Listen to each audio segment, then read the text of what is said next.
Hello and नमस्ते साथीहरू। आज हाम्रो घरमा चाहिँ पाक्दैछ लप्सीको खट्टी मिठी अचार।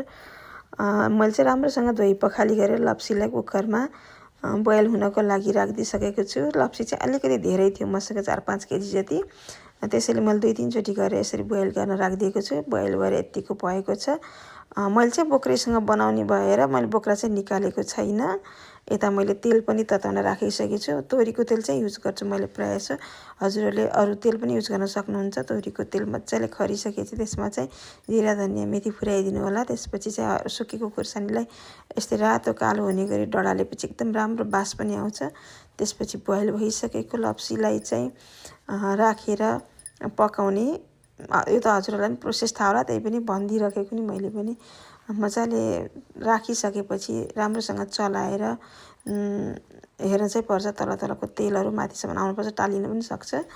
त्यसपछि नुन बेसारहरू आफ्नो स्वादअनुसार राख्नु होला। नुन चाहिँ अलिक बढी नै राख्दा राम्रो हुन्छ अरू अचारहरूभन्दा, किनकि यसको चुकिलोपन धेरै आउँछ नि त। त्यही भएर पछि चिनी पनि हाल्दाखेरि फेरि नुनको मात्रा कम भयो भने गुलियो मात्र मिठो त्यति लाग्दैन। त्यही भएर चाहिँ नुन चाहिँ अलि हाल्नु होला। त्यसपछि छोपेर मजाले एकछिन पकाउने।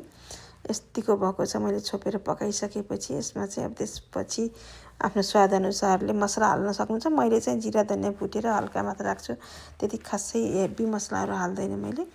मेरो स्वादअनुसारले चाहिँ मलाई जिरा धनियाँ मात्र ठिक्क लाग्छ, अरू मसलाहरू धेरै हाल्दा गन्नाको जस्तो पनि लाग्छ। त्यही भएर मजाले भुटेर जिरा धनियाँलाई हालिसकेपछि यस्तो मजाले चलाउने। चलाइसकेपछि त्यसमा आफ्नो स्वादअनुसारले चिनी हाल्न सक्नुहुन्छ। मैले चाहिँ चिनी पनि अलिक धेरै नै हाल्छु।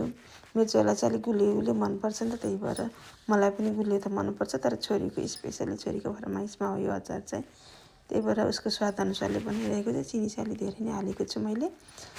कसैले चाहिँ गुड भेली भन्नुहुन्छ नि, त्यो पनि हाल्न सक्नुहुन्छ चिनीको बदलामा। गुड चाहिँ भेली हाल्दा चाहिँ अलिकति रातो कालो कालोको कलर आउँछ, यसमा चाहिँ नर्मल कलर देखिन्छ। मलाई चाहिँ चिनी नै स्वाद राम्रो लाग्छ।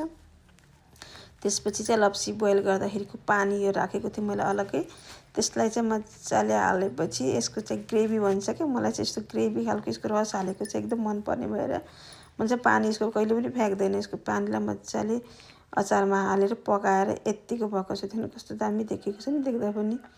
यसरी पकाउँछु, अलि बेर पकाउनुपर्छ। पानी हालिसकेपछि चाहिँ फेरि यत्तिकै पानी भयो भने चाहिँ अचार अलिक छिटो बिग्रिन्छ क्या। अलि छिटो खानलाई त हुन्छ, तर अलि लङ टाइम चाहिँ रहँदैन। मैले चाहिँ अलिकति बेसरी नै पकाउँछु।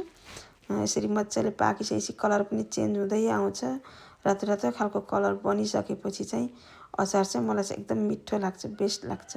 हुन त हजुरहरूलाई पनि यसरी बनाउनु चाहिँ आउँछ होला, मभन्दा पनि मिठो बनाउनुहुन्छ होला, तर मेरो तरिका